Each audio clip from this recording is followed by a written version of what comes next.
भाला साहब का ऐसे था कि एक बार बंदूक से निकली हुई गोली उनके जबान से निकला हुआ कोई वर्ड कभी वापस नहीं लेते थे। तो बोलने का मतलब ये है कि भाला साहब जी का कैसा एक बार बोल दिया तो बोल। उद्धव जी को कैसे अभी नैतिकता नहीं है। अभी कैसा है कि बाला साहब ठाकरे की जो विचारधारा थी वो भी पूरी की पूरी उन्होंने समाप्त कर दी है। तो अभी क्या है कि वो घर की पार्टी बनी हुई है, अभी बेटा और वही वही उनका चालू है। तो स्वामीनाथन जी ने वो कैसा ऐतिहासिक निर्णय लिया था कि वो परंपरा चालू हो जाए, लेकिन इन्होंने क्या किया, उनके अगेंस्ट में जाके कैसा, बाकी कांग्रेस ओवैसी जी की बात ठीक है लेकिन उद्धव जी से ये उम्मीद नहीं थी। और अभी वो कल के स्पीच में उन्होंने नाशिक में बोला है कि भाषण में पहले ही वो शुरुआत में बोलते हैं कि जमलेल्या माझ्या तमाम हिंदू बांधवांनो, भगिनींनो आणि मातांनो। तो मेरा बोलने का यही है कि एज ए हिंदू करके उनको ये बोलने का नैतिक अधिकार नहीं है। पहली बात तो संजय राउत जी को कोई सीरियस नहीं लेता है। वो क्या न्यूज़ में बने रहने के लिए कुछ भी कंट्रोवर्शियल बयान करते रहते हैं। तो यही उनका है, तो उनको कोई सीरियस अभी तो महाराष्ट्र में नहीं लेते। हमारे जो नेता है देवेंद्र जी फडणवीस, वो भी उनको उनको तो पता है। उद्धव ठाकरे तो लेते होंगे सीरियस? नहीं, उद्धव ठाकरे जी उनको सीरियस लेते लेते उनकी पार्टी डूब गई है ना। उद्धव जी खुद पार्टी नहीं चलाते, संजय राउत जी उनकी पार्टी चला रहे। तो इसीलिए जो उनकी हालत हुई है उबाटा की, उनके लिए जो भी जिम्मेदार है वो संजय राउत जी जिम्मेदार। नमस्कार, आप देख रहे हैं द डिजिटल रिपोर्टर। मैं हूं आपके साथ अर्जुन खजूरिया। महाराष्ट्र में एक बार फिर से हमारी टीम आ पहुंची है। पिछले वर्ष भी जब विधानसभा चुनाव था उस समय भी जो है लगातार हमने कवरेज की थी और उस समय भेंट हुई थी हमारी विलास इंगोले जी से। एक बार फिर से चलिए इनसे बात करते हैं चुनाव को लेकर के। चुनावी माहौल जो है काफ़ी ज़्यादा गर्म है, लेकिन इस बार का चुनाव थोड़ा अलग देखने को मिल रहा है। अजीत पवार थोड़ा अलग हो गए हैं, महायुति से अकेले लड़ रहे हैं शरद पवार के साथ। दूसरी तरफ राज ठाकरे, उद्धव ठाकरे 20 साल बाद जो है वो एक साथ हो गए हैं। तो इस चुनाव ने कहीं ना कहीं अगर देखा जाए तो कई सारे समीकरण जो है, कहने को निकाय चुनाव है, कई सारे समीकरण महाराष्ट्र में जो है खड़े कर दिए हैं इस चुनाव में। आपका क्या कहना है? सबसे पहले मैं शुरू करूंगा उद्धव ठाकरे से, जो राज ठाकरे के साथ मिलकर के अब जो गठबंधन इन्होंने किया 20 वर्षों के बाद, मातोश्री में फिर से एंट्री हुई राज ठाकरे की। क्या कहना है आपका इस पर? इस पे तो कुछ कहना नहीं है। अभी देखो, अभी हर किसी की एक आइडियोलॉजी रहती है, विचारधारा रहती है। अभी वो क्या है, राज ठाकरे जी आप तो देख रहे होंगे, 14 में वो तो कैसा हमारे अगेंस्ट में थे, 19 में भी अगेंस्ट में थे। तो कैसा है, अभी अभी 24 में साथ आए थे, फिर अलग हो गए। तो अभी एक्चुअली क्या है कि हर किसी की एक एक अपनी पार्टी का एक रहता है, वजूद रहता है, उसके चलते हुए वो अलग हुए हैं और अभी एक साथ हुए हैं। तो उसके में कुछ नहीं है। एक ही मैं बोलने चाहता हूँ कि कैसा है कि अभी जैसे अजीत पवार जी के साथ में भी कैसा है कि उनकी भी पार्टी के अलग विचारधारा है। तो हम कैसा एक अलायंस किया हुआ है, लेकिन जिनको वहाँ पे इंडिपेंडेंट लड़ना है तो वहाँ पे हर किसी के साथ में वो वहाँ पे चुनाव के लिए खड़े हैं। उसके अलावा जैसे अगर चर्चा की जाए उद्धव ठाकरे की, कहीं ना कहीं ये भी देखा जा रहा है कि उद्धव ठाकरे जो हैं, जो उनके पिताजी श्रद्धेय बाला साहब ठाकरे, उनके जो कहीं ना कहीं चीज़ें थी, वो कहते थे कांग्रेस के साथ नहीं जाएंगे, पार्टी खत्म कर देंगे। सब चीज़ों को जो है, जो जो बाला साहब ठाकरे मना करते थे, वो सब चीज़ें जो है कहीं ना कहीं उद्धव ठाकरे ने की है। कांग्रेस के साथ कोलिशन हो या फिर अभी भी हमने देखा, आपको याद होगा कैसे जो एक महाभियोग जो है वो एक जस्टिस GR स्वामीनाथन के खिलाफ लाने की बात हो। तो कैसे देख रहे हैं आप उद्धव ठाकरे का फ्यूचर कहाँ जाता हुआ आपको दिख रहा है? देखो, उद्धव जी का कैसा है, वो कांग्रेस के साथ में गए। अभी मैं इनके ऊपर मैं आपको एक ऐतिहासिक एग्जांपल देता हूँ उद्धव जी का। जी। आपको पता होगा कि अभी जैसे कि मद्रास जो कोर्ट था, उसके जो जस्टिस जी थे स्वामीनाथन जी, उनके अगेंस्ट में उन्होंने क्या किया है कि जो याचिका दायर महाधिवक्ता बैठा है और उसमें कैसे उद्धव जी के जो भी सांसद है उनकी भी साइन उसमें है।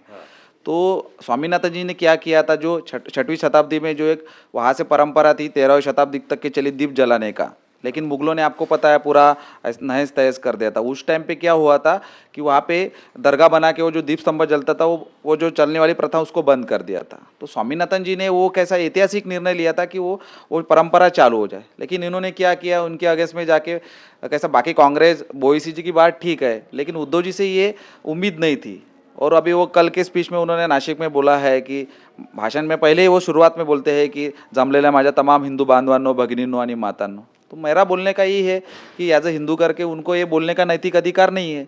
और इधर से आप अलग इसके लिए बाकी लोग सपोर्ट कर रहे, उसके अगेंस्ट में आप वो जा रहे हैं और इधर में अलग बात कर रहे, तो उनको बोलने का नैतिक अधिकार नहीं है। और जो आदरणीय बाला साहब ठाकरे की जो विचारधारा थी, उन्होंने वो पूरे सनातन की जो विचारधारा को उन्होंने तिलांजलि दिया है, ये मेरा आपको बोलना है। किसने? उद्धव ठाकरे ने तिलांजलि? उद्धव जी ने तिलांजलि दी हुई। कैसे कह सकते हैं तिलांजलि? वो तो कह रहे हैं हमारी इतनी जो है लेगेसी है और हम उसको लेकर के चल रहे हैं, अपने बेटे को भी आगे बढ़ाने का काम कर रहे हैं। नहीं तो वो आप देख रहे होंगे तो उनका वही है ना, तो कैसा है कि अभी उनके पास पार्टी है, अभी वो बेटे को ही प्रमोट करने की देख रहे हैं। अभी वो नैतिकता की बात कैसे कहे, अभी वो कैसा इतने बाला साहब के साथ में इतने सालों की युति थी, वो छोड़ के वो कांग्रेस के साथ में बैठ गए, चले गए, क्यों गए? सिर्फ मुख्यमंत्री बनने के कि लिए। बाला साहब ने कहा था कि मैं पार्टी खत्म कर दूंगा लेकिन कांग्रेस के साथ नहीं नहीं, पार्टी खत्म कर दूंगा लेकिन कांग्रेस के साथ नहीं जाऊंगा, लेकिन उद्धव जी ने जो भी विचारधारा थी वो खत्म ही कर दी ना। तो कैसा है कि मैं बोलने का मतलब ये है कि कैसा है कि उद्धव जी से ये उम्मीद नहीं थी। बाकी कांग्रेस ये ओवैसी उनसे ठीक है, लेकिन वो मेनली क्या है कि उद्धव जी इधर हिंदुओं की बात करते हैं और उधर सपोर्ट जो दीप जलाने का जो इतनी सालों की प्रथा थी, वहाँ पे वो उनके महाधिवक्ता के लिए उनके सांसद वहाँ पे साइन कर रहे हैं, उनको हटाने की मांग कर रहे हैं। तो मैं यही बोलना चाह रहा हूँ कि उद्धव जी को कैसे अभी नैतिकता नहीं है। अभी कैसा है कि बाला साहब ठाकरे की जो विचारधारा थी वो भी पूरी की पूरी उन्होंने समाप्त कर दी है। तो अभी क्या है कि वो घर की पार्टी बनी हुई है, अभी बेटा और वही वही उनका चालू है। क्योंकि अगर अभी बाला साहब अगर हमारे बीच में होते, जिंदा होते, जो जैसे स्थिति इस समय बांग्लादेश में बनी है, जिस प्रकार से हिंदुओं पर लगातार अत्याचार हो रहा है और कहीं ना कहीं देखा जाएगा ना स्टैंड लेना और इतनी चुप्पी उद्धव ठाकरे की, बाला साहब होते तो वो शायद चुप नहीं रहते, वो एक अलग ही जो है देश में मूवमेंट खड़ा करते थे। भाला साहब का ऐसे था कि एक बार बंदूक से निकली हुई गोली उनके जबान से निकला हुआ कोई वर्ड कभी वापस नहीं लेते थे। तो बोलने का मतलब ये है कि बाला साहब जी का कैसे एक बार बोल दिया तो बोल दिया, और वो हिंदू के पक्ष में भी रहे। आपको पता है 1992 बाबरी मस्जिद का भी जब समय आया था तब भी उन्होंने पूरी की पूरी जिम्मेदारी अपने ऊपर ली थी। तो उद्धव जी के पास उनके पास कैसे कि उनको वारसा मिला है, लेकिन कैसा है कि उन्होंने वो फिर वारसा आगे जाके भी चला नहीं पा रहे हो। उनको वो कैसा है कि उन्होंने अपनी विचारधारा को जो था इतने सालों से बाला साहब जी का जो भी विचारधारा थी उनको उन्होंने तिलांजलि दे दी। मैं यही मेरा बोलना है। अच्छा, इसी बीच जब हम चर्चा करते हैं उद्धव ठाकरे की तो एक नाम और ध्यान में आता है, वो नाम आता है संजय राउत का। क्योंकि सबसे ज्यादा अगर शिवसेना यूबीटी से संजय राउत जो है वो चर्चाओं में रहते हैं। अभी एक और बयान उनका बहुत ज्यादा वायरल हो रहा है इस चुनाव को लेकर के। उन्होंने कहा है कि अगर मेरे पास चुनाव आयोग होता, मेरे पास पुलिस होती तो बीजेपी के मैं 4 टुकड़े कर देता। हमेशा इस तरह की शब्दावली का इस्तेमाल करते हुए वो नजर आते हैं। तो क्या लगता है आपको, क्या कारण है कि न्यूज में बने रहने के लिए करते हैं या फिर किस मिशन पर निकले हैं संजय राउत? पहली बात तो संजय राउत जी को कोई सीरियस नहीं लेता है। वो क्या न्यूज़ में बने रहने के लिए कुछ भी कंट्रोवर्शियल बयान करते रहते हैं। तो यही उनका है, तो उनको कोई सीरियस अभी तो महाराष्ट्र में नहीं लेते। हमारे जो नेता है देवेंद्र जी फडणवीस, वो भी उनको तो पता है। उद्धव ठाकरे तो लेते होंगे सीरियस। नहीं, उद्धव ठाकरे जी उनको सीरियस लेते लेते उनकी पार्टी डूब गई है ना। उद्धव जी खुद पार्टी नहीं चलाते, संजय राउत जी उनकी पार्टी चला रहे। तो इसीलिए जो उनकी हालत हुई है उबाटा की, उनके लिए जो भी जिम्मेदार है वो संजय राउत जी जिम्मेदार है। नहीं तो आज हमारे साथ में उद्धव जी रहते थे तो उनका हर कोई वर्ड सुनते थे, हर कोई वर्ड उनको, उनके लिए देवेंद्र जी वगैरह उनका जो भी कभी ना नहीं करते थे। तो ये है। तो अभी क्या है, वो अभी संजय राउत जी को कोई सीरियस लेता नहीं, और जो भी आजकल कुछ भी बयानबाजी वो करते रहते हैं सुर्खियों में बना रहने के लिए, बस। वैसे तो 29 नगर निगम है, जैसे नागपुर में हम मौजूद हैं, बाकी सब जगह मैं देख ही रहा हूँ कि उतना तो वर्चस्व नहीं है शिवसेना यूबीटी या फिर एमएनएस का जो गठबंधन है। लेकिन कहीं ना कहीं अगर कहा जाए BMC, Brihan Mumbai municipal corporation, जिसका 74,000 करोड़ का बजट है और इकलौती एक वही अभी म्यूनसिपल कॉर्पोरेशन है जो अभी बची हुई है, मतलब जहाँ पे एक दमक है उद्धव ठाकरे की। क्या लग रहा है आपसे, कुछ दिनों में जो है चुनाव है और उसके अगले दिन नतीजा है 16 जनवरी को, महाराष्ट्र ही नहीं देश की जनता क्या देख रही है, बीएमसी में क्या होने वाला है? क्या वो बचा रहेगा इस बार उद्धव ठाकरे के पास? मैं आपको बताता हूँ कि देखो, वो 16 तारीख को आप रिजल्ट देख लेना।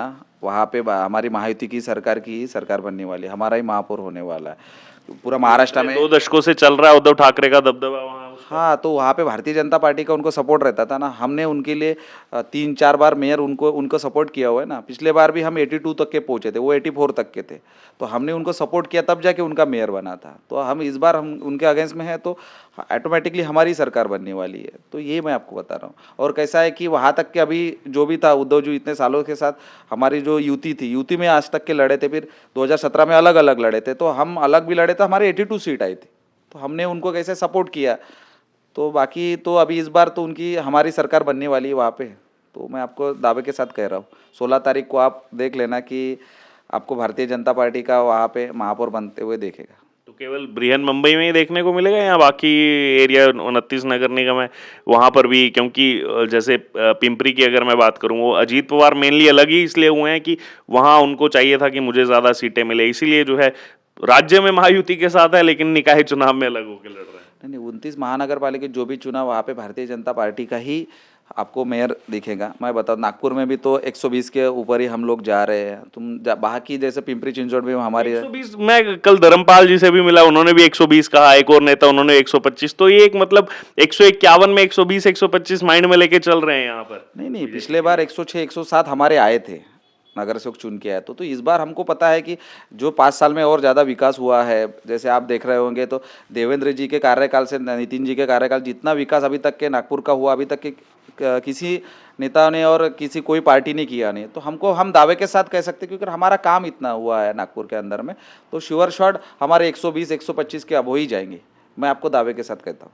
तो आपने ब्रियन मुंबई का भी दावा कर दिया, नागपुर का भी दावा कर दिया और उद्धव ठाकरे पर भी अपनी जो है बात करी दी। अब देखना होगा कि कितनी चीज़ें जो है सही होंगी। 16 जनवरी को चुनाव चल रहा है और अहम बात यह है कि 2 दशकों के बाद दोनों ठाकरे ब्रदर्स एक साथ आए हैं, लेकिन उसमें कितना राजनीतिक महत्वाकांक्षा है या फिर कितना राजनीतिक स्वार्थ है, लोभ है, वो भी जो है सब लोग देख रहे हैं। और इस बीच कहीं ना कहीं जो जैसे विलास जी ने कहा कि यहाँ पर अभी जो रैलीज को संबोधित करते हैं उसमें तो कहते हैं कि मेरे हिंदू भाइयों बहनों, लेकिन दूसरी तरफ ये भी हम देखते हैं कि जब तमिलनाडु के अंदर मद्रास हाईकोर्ट के जस्टिस जी आर स्वामीनाथन जब एक वर्डिक्ट देते हैं कि जो दीपम जो चलता था 1500 साल पुरानी परंपरा थी, उसके जब पक्ष में ऐतिहासिक निर्णय देते हैं तो उद्धव ठाकरे उसके खिलाफ में जाकर के जो है साइन भी करते हैं। तो देख रही है महाराष्ट्र की जनता, चुनाव जो है वो यहाँ पर चल रहा है और ये चुनाव मैं आपको बता दूं कई सारे राज्यों के चुनाव से ज़्यादा महत्वपूर्ण इसलिए है क्योंकि अगर अकेले बीएमसी की मैं बात करूं, कई राज्यों से ज़्यादा बीएमसी का